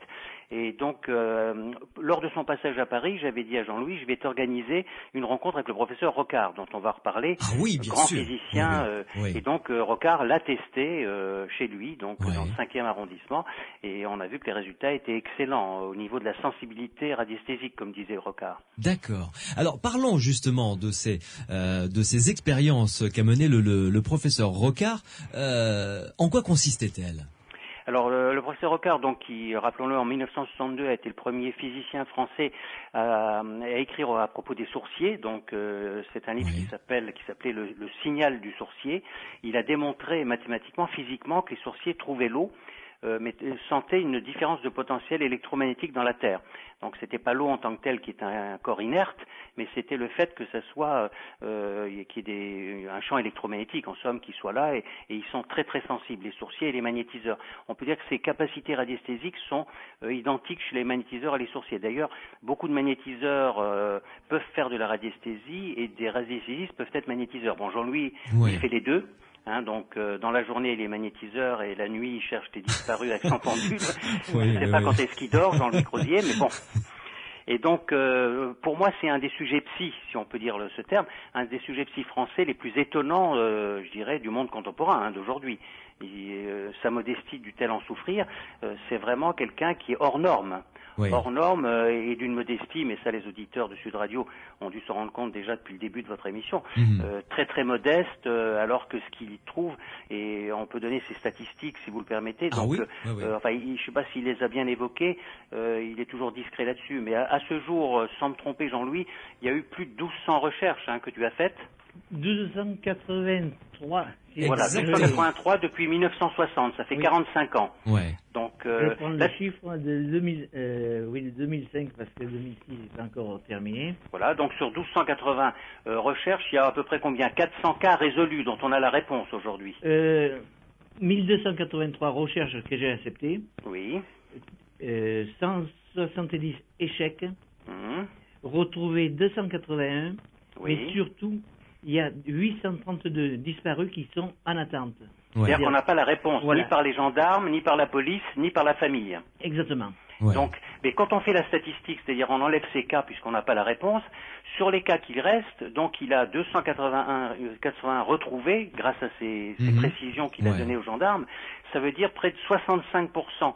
C'est-à-dire que les 2/3 des gens qui ont été retrouvés l'ont été grâce à Jean-Louis Crozier, et il a indiqué sur une carte IGN au 25 millième, c'est-à-dire que la plus grande précision des cartes qui existent en France, et il a indiqué en mettant un point là où son pendule s'est arrêté, tourné dedans. C'est là, tout à coup, que quand il a ressenti cet écho, que la personne se trouve. Et les gendarmes vont sur place et le trouvent. Oui, tout à fait. Autre cas statistique, il dit toujours si la personne est morte ou vivante, enfin d'après son sentiment.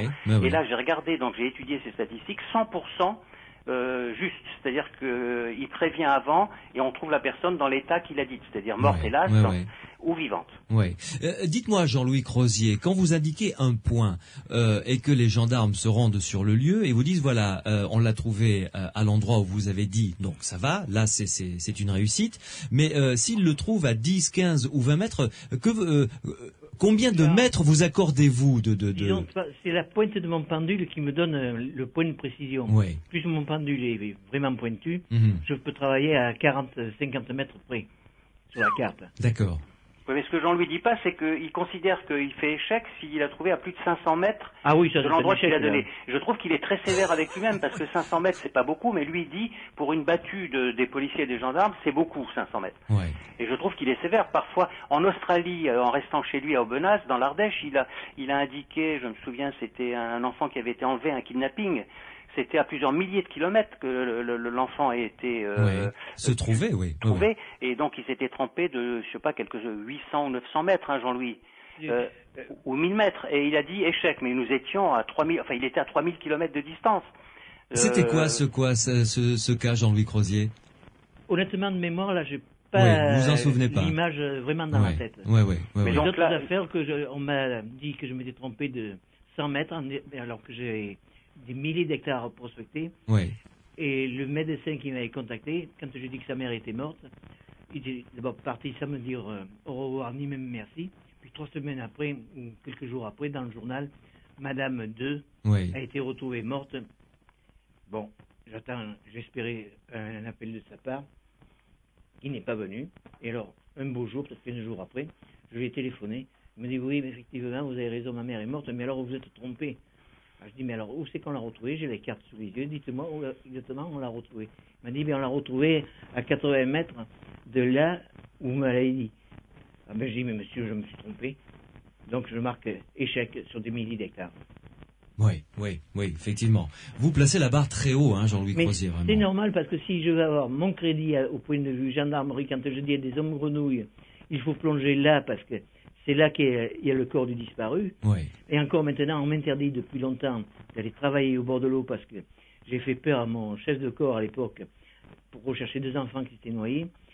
À ce qui paraît que je suis devenu de toutes les couleurs, que j'étais d'une couleur de bleu, de vert, enfin l'arc-en-ciel. Et ils ont cru qu'ils me ramenaient en ambulance à l'hôpital et en urgence. Oui. Il m'a dit, jamais plus tu viendras travailler au bord de l'eau, tu travailleras sous tes cartes. Voilà. Et jamais plus on veut te voir comme ça, tu nous as fait trop peur. Jean-Louis, ça vient pas du fait d'ailleurs que quand tu étais petit, si je me souviens bien, tu as failli te noyer.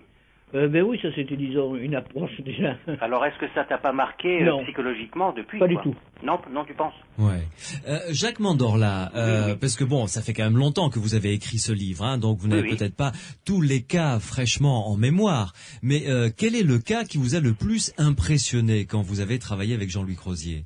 Alors moi, disons, s'il faut en choisir un, et ça c'est très difficile parce qu'il y en a tellement dans ceux qu'on a évoqués dans l'ABC de la radiesthésie, Ouais. moi il y en a un qui m'a beaucoup intéressé, c'est parce que j'étais un fan de ce duo comique qui s'appelait Les Frères Ennemis, Ah oui, exact. Teddy Vrignot et, Oui. et André Gaillard. Oui. Et donc l'un des deux a disparu avec une voiture extrêmement bizarre parce qu'elle était colorée, je crois, en noir et doré.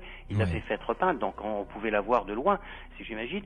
Et donc André Gaillard est allé voir Jean-Louis Crozier et Jean-Louis lui a dit que pour lui, Teddy Vrignot était dans sa voiture et le tout dans la Seine, près du pont de Puteaux. Si je me souviens bien. Hein. Ouais. Et donc André Gaillard ne l'a pas cru et donc n'a jamais lancé une recherche par les pompiers ou les plongeurs de Paris pour aller voir. Donc un jour on va peut-être draguer cette partie de la Seine et puis retrouver la voiture, la carcasse et peut-être un cadavre dedans, mais il n'y a pas eu de recherche de fait et je trouve ça dommage parce qu'il avait été d'une précision terrible. Il a donné le pilier même du pont à quel endroit où il faudrait On aller. n'a pas de réponse, donc on ne peut pas la juger, cette recherche. Mais je pense, ça me fait penser, cette voiture, à une disparition que j'ai faite à Calais. Donc on me contacte, une famille, que le mari qui était officier de douane sur le port de Calais avait disparu un soir en quittant son travail. Oui. Et aucune trace, plus de voiture, pas de bonhomme, rien. Enquête est déclenchée parce qu'on faisait même des suppositions qu'il y a peut-être eu un trafic, etc., etc. Bon, comme bien souvent on prend beaucoup dans ces domaines-là. Et puis donc la famille a entendu parler de moi, il me contacte, il m'envoie donc un plan de Calais avec des photos de ce monsieur. Et tout de suite, je dis, il est mort. Dans mon bureau, j'étais dans mon bureau là. Et au bout d'un instant, je dis, mais il est mort, il est dans l'eau, mais quelle eau? Est-ce que c'est de l'eau douce ou est-ce que c'est de l'eau salée. Ouais. Et résultat, eau salée. Bon, je prends mon pendule, je commence mon travail, et dans un angle d'un des bassins de Calais, j'obtiens un écho qui avait une masse métallique à cet endroit-là. Je donne ce résultat à la famille par téléphone. Ils me disent, mais il y a tout le temps un bateau là, c'est pas possible que la voiture ait pu passer parce qu'il y a le bateau de la douane qui est tout le temps amarré, toutes les nuits. Très souvent, parce qu'il ne faut pas souvent. Ouais. C'est pas possible. Mais quand même, bon, ils ont eu un petit doute. Ils avaient un ami qui avait un petit bateau avec un petit sonar. Et il vient donc frôler le bateau de la douane. Et son sonar détecte un volume au fond du bassin, dans l'angle que j'avais indiqué. Alors ils avertissent la police du port, qui a envoyé un autre bateau mieux équipé, qui lui aussi repère cet obstacle, disons. Bon. Ouais. Résultat, ils font venir un bateau avec des hommes grenouilles, et l'homme grenouille plonge et il dit, mais il y a une voiture là. On dit, mais c'est pas possible, mais comment ça se fait? Et après, quand on a reconstitué l'affaire, c'est qu'on s'est aperçu que le jour de l'accident, la disparition de ce monsieur, le bateau était sorti, et il y avait un brouillard énorme sur le port de Calais, et lui, en quittant son poste de travail, au lieu de tourner à gauche, il a continué tout droit. Il n'a pas vu qu'il était au bout du quai. Ouais. Et il a plongé direct dans la mer, quoi. Et donc, on a retrouvé son corps 1 an et demi après, et la voiture. Et d'ailleurs, à l'époque, la Voix du Nord m'a, peu de temps après, m'a envoyé un journaliste qui restait 2 jours à Aubenas, qui a justement fait une enquête, comme on dit, de voisinage, qui posait des questions dans les restaurants, dans les cafés, tout ça, avant de venir me voir, pour voir un peu comment j'étais perçu dans ma ville. Ouais. Et après, il m'a fait pratiquement une page entière dans la Voix du Nord. Et là, il m'a passé beaucoup de la pommade, je trouve. Jean-Louis Crozier, il y a un SMS qui vient d'arriver. Donc je vous rappelle que pour envoyer et participer à cette émission avec vos questions, vos réactions, vous tapez Sud, un espace, vous écrivez votre réaction et vous l'envoyez au 71 200. Il y a un auditeur ou une auditrice qui demande lors de recherche, lorsque vous êtes en état de recherche, en train de travailler, est-ce qu'il y a des modifications dans votre corps? Est-ce que votre sang se modifie, votre tension artérielle se modifie? Est-ce que vous sentez un changement comme ça dans votre corps? Je cherche à rester absolument neutre. C'est-à-dire que je fais mon travail, je me pose des dizaines ou des centaines de questions suivant les cas. Des fois, ça va très vite. Mais je ne cherche pas à avoir, disons, je ne dis pas que je suis en transe. Je n'aime pas, disons, raconter des histoires. Je suis en somme réveillé, normal. Mais mon cerveau travaille peut-être des fois un peu trop. Puisque j'ai quelques séquelles maintenant. C'est-à-dire que vous vous oubliez, quoi. Vous essayez d'être le plus transparent possible. Oui, moi, disons, il faut que je me mette dans la peau on pourrait dire, du disparu, essayer de le comprendre, essayer de le saisir. Et parfois, ça va très vite. Vous avez des disparitions qu'en 10 minutes, c'est réglé, c'est fini. Et puis alors, vous en avez que vous traînez pendant des années, ça. Jacques Mandorla, un autre SMS vient d'arriver qui demande comment sait-on qu'on est radiesthésiste? C'est-à-dire, est-ce qu'on peut se tester tout seul? Par exemple, aller dans une librairie, je sais pas, ou se fabriquer un pendule. Comment peut-on faire pour se tester tout seul, savoir si on a une capacité ou pas? Alors déjà, un pendule, vous pouvez évidemment en acheter, mais vous pouvez aussi en fabriquer très simplement vous-même avec, on dit toujours le principe de base, on arrache un cheveu et puis on prend une alliance, une petite bague qu'on prend au bout. C'est le pendule de base.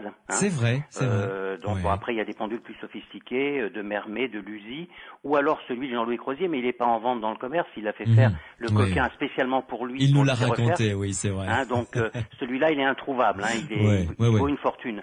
Et donc à partir de là, effectivement, il y a des tests très très simples. Comme Jean-Louis vous l'a déjà expliqué, le principe de la radiesthésie, c'est un rapport, c'est des conventions mentales. Donc on définit soi-même une méthodologie de réponse en fonction des parcours du pendule. Quand il tourne à droite, en général, les gens disent ça sera ma réponse, ça veut dire oui à la question que j'aurais posée. Dans le sens inverse des aiguilles d'une montre, ça sera non. Et quand ça oscille dans le plan, quand ça fait des oscillations comme ça, c'est neutre. C'est-à-dire pas de réponse, il faut recommencer, reposer une question.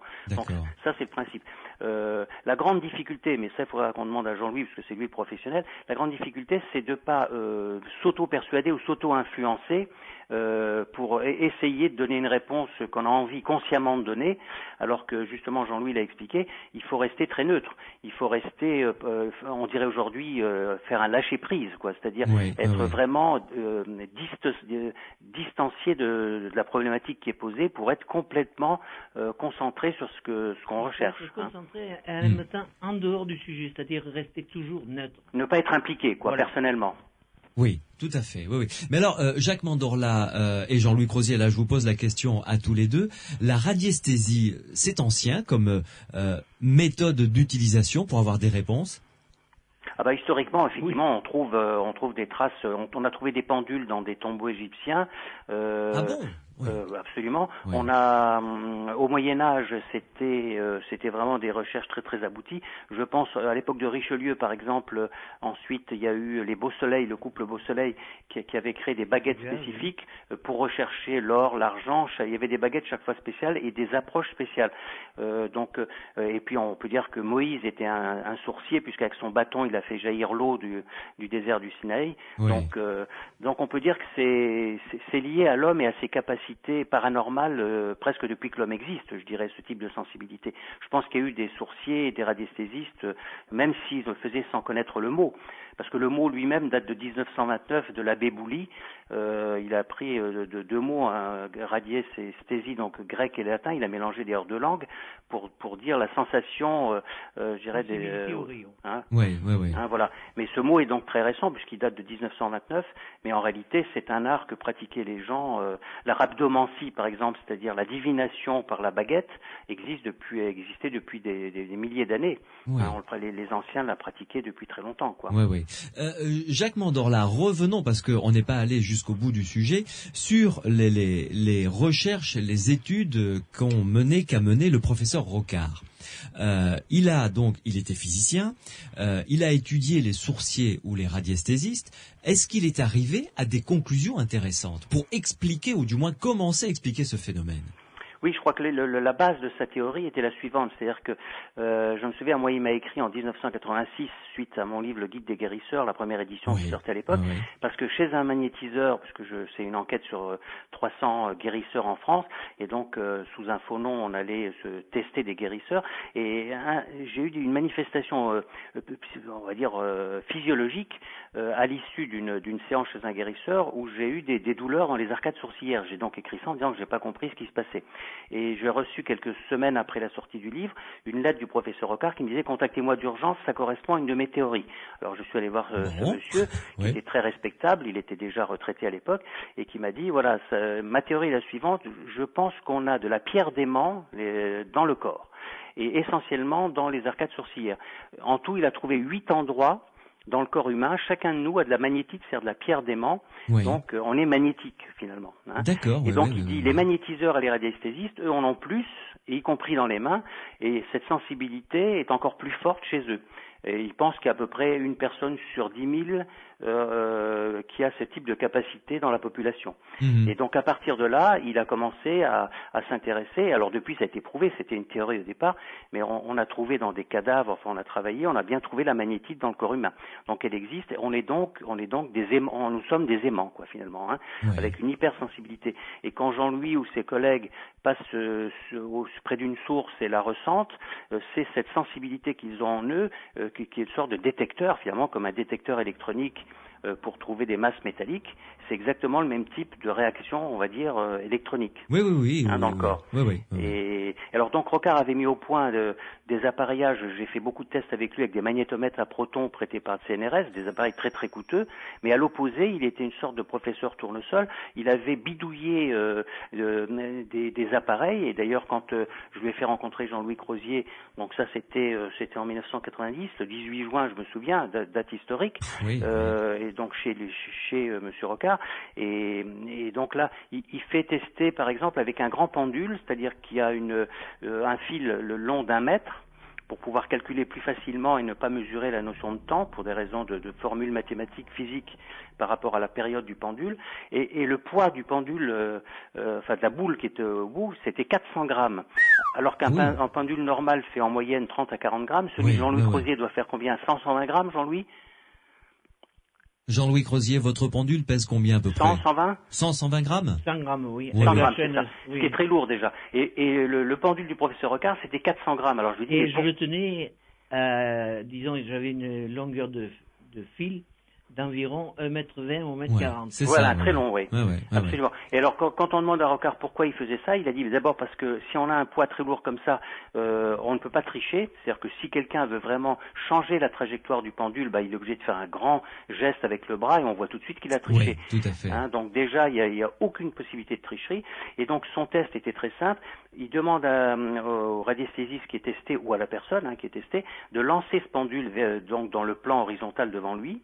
Et de mettre en même temps, donc ça c'est en tenant le pendule dans la main droite, et dans la main gauche, de mettre un trousset de clé sur la tempe pour créer une réaction électromagnétique d'après lui. Oui. Et à partir de là, on compte au bout de combien d'oscillations le pendule va finir par sortir du plan et commencer à faire une ellipse, une petite, puis une moyenne, puis une grande. Oui.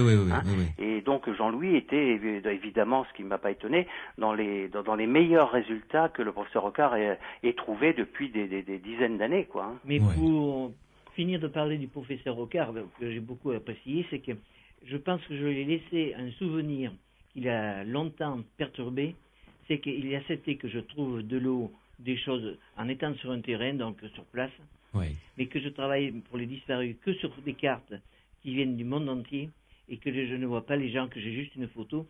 Ça le dérangeait beaucoup, ça. Ah oui, c'est vrai, ça, il comprenait pas. Ça lui paraissait incrédible, quoi. Voilà. Oui, c'est vrai. Il y avait des preuves, quoi. Oui, c'est vrai. Ça lui paraissait complètement anachronique, quoi. On le comprend à moi. Ah oui. Vous êtes un cas spécial, monsieur Crozier, si je puis me permettre, avec tout le respect que je vous dois. Non. Alors Louis. Vous savez, moi, mon seul désir, avec les problèmes que j'ai de santé, c'est vrai, mais mon seul désir actuellement, c'est pas d'avoir des médailles ou des parchemins de ceci, c'est de retrouver encore au moins un disparu. De le retrouver vivant. Oui. Si vous voulez, c'est mon plus grand désir, c'est le désir de la vie, quoi, tout simplement. Parce que ça vaut tellement le coup, même quand on a des problèmes, de penser un peu aux autres. Complètement. Jacques Mandorla, Jean-Louis Crozier, vous restez avec nous une dernière pause et on se retrouve tous ensemble parce que j'ai encore une ou deux questions à vous poser parce que c'est quand même intriguant cette capacité que vous avez, Jean-Louis Crozier, de pouvoir, comme vous l'avez dit, trouver quelqu'un qui se trouve à plusieurs milliers de kilomètres de vous, rien qu'avec un pendule sur une carte, tout en ne bougeant pas de votre bureau à Aubenas, dans l'Ardèche. C'est quand même fascinant. Sud Radio. Les aventuriers de l'étrange sur Sud Radio. Más que nada, c'était Black Eyed Peas avec Sergio Mendes sur Sud Radio, 23h51. Il nous reste encore quelques belles minutes à passer en compagnie de nos invités Jean-Louis Crozier, radiesthésiste, et Jacques Mandorla, journaliste, auteur de plusieurs livres sur les phénomènes paranormaux, et notamment ce livre qu'il a coécrit donc avec Jean-Louis Crozier, que je vous recommande, qui s'intitule ABC de la radiesthésie. C'est aux éditions Jacques Granchet. Il est disponible chez tous les bons libraires. Vous pouvez le commander. Il est encore largement référencé. Jean-Louis Crozier, pour boucler la boucle en quelque sorte, et en votre compagnie également Jacques Mandorla, j'aimerais quand même revenir sur deux choses. La première chose, est-ce que le pendule, est-ce que la radiesthésie peut permettre de prédire l'avenir? À votre avis, Jean-Louis Crozier? Personnellement, je n'ai jamais fait ce genre de travail, c'est-à-dire prédire. Non, je ne le fais jamais, moi. Je me contente, ou disons, les disparus, encore les disparus, et le magnétisme pour soigner des gens qui ont des problèmes de santé. Je me consacre à ces deux choses, en tout et pour tout, parce que les sources, c'est quand j'ai le temps pour faire plaisir à une commune, mais j'ai des priorités et le reste est assez accessoire pour moi. Bien. Jacques Mandorla, qu'en pensez-vous? Je suis complètement d'accord avec Jean-Louis Crozier. D'abord, c'est à l'honneur de dire cela. Deuxièmement, c'est parler de divination, par exemple, pour le futur, à base du pendule, ça serait pas sérieux.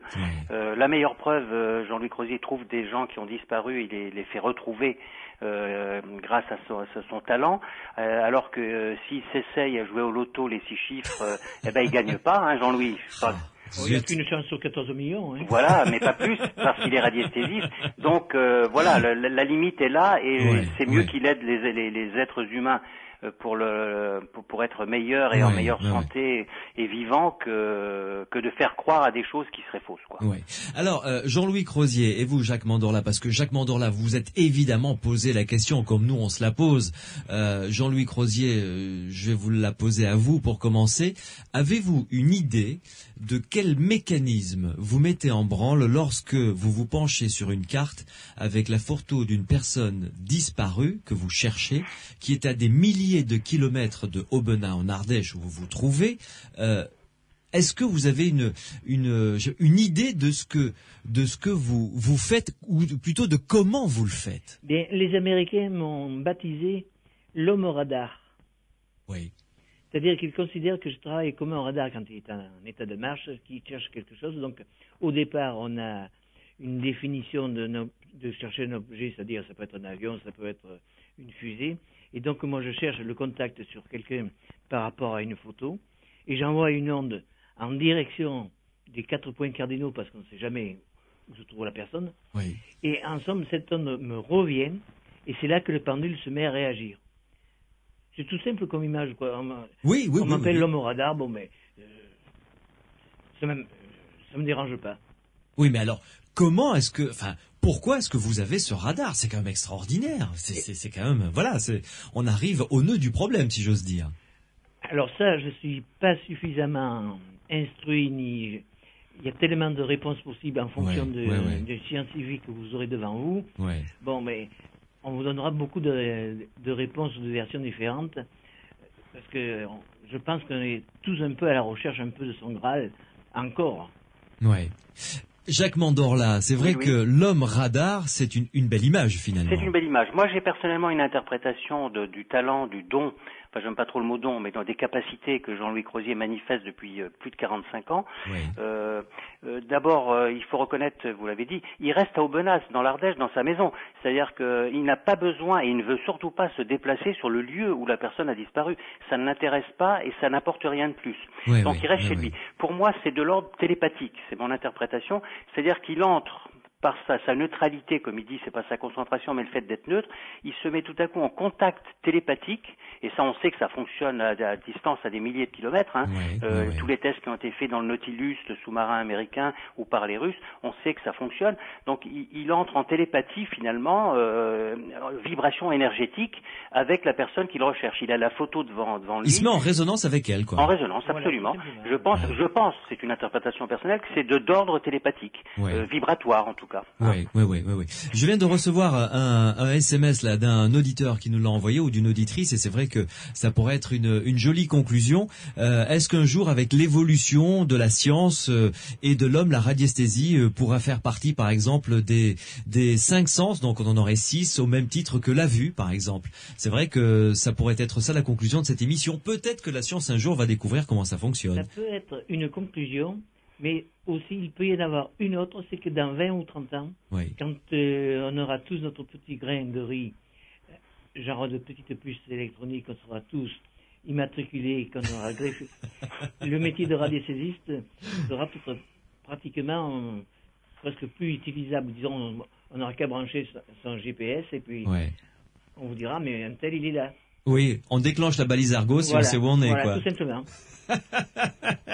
Ça, c'est le côté un peu sombre quand même. Ah oui, ça serait dommage. Non, mais il y aura quand même toujours de petites exceptions, disons, parce que toute la population mondiale ne pourra pas avoir sa petite puce.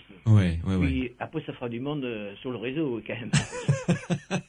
Dites-moi, Jean-Louis Crozier, si je puis me permettre, vous avez quel âge? Je vais avoir 63 ans dans 15 jours, 3 semaines. Oh, vous êtes jeune, donc. Et bon anniversaire par avance, donc. Merci beaucoup. Si je puis me permettre. Mais est-ce que vous avez pensé à former quelqu'un pour vous succéder?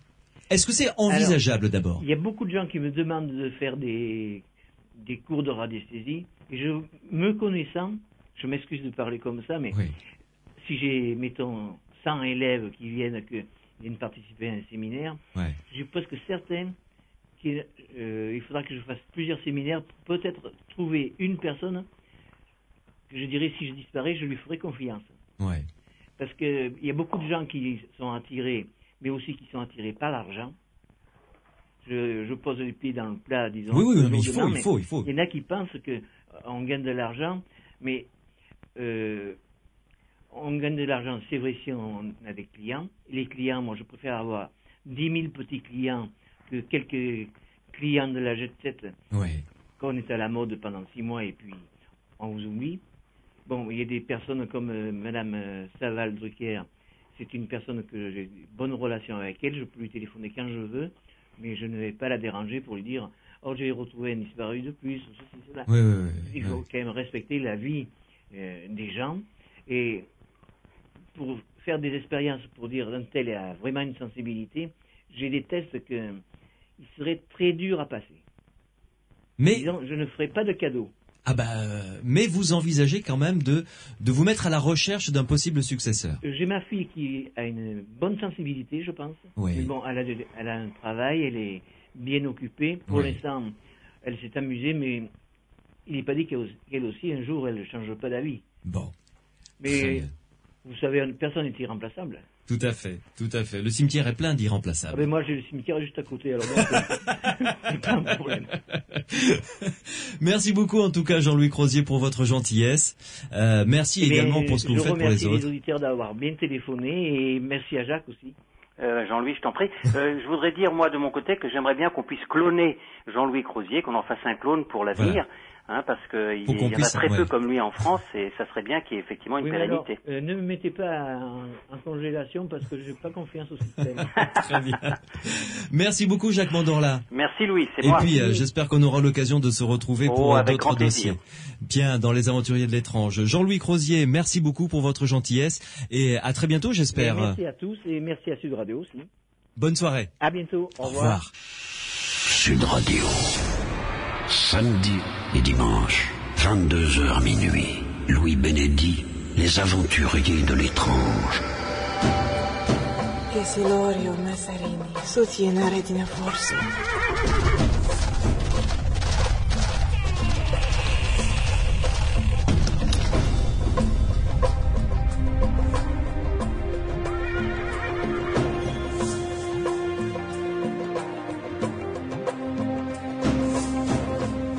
Je vous souhaite une excellente semaine à l'écoute des programmes de Sud Radio. J'aurai grand plaisir avec toute mon équipe à vous retrouver samedi et dimanche prochain pour d'autres émissions des aventuriers de l'étrange.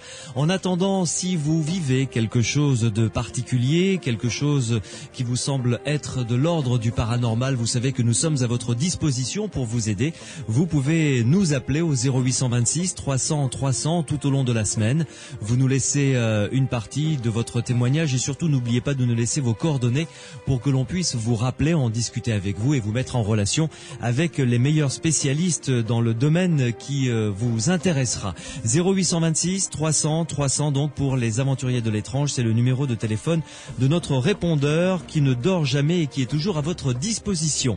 Merci à Grégory qui a réalisé cette émission, merci à Cyril qui était au standard comme tous les week-ends et merci également à Pierre Massias qui m'épaule fidèlement pour construire cette émission. Je vous souhaite encore une excellente semaine, une belle nuit et à samedi prochain.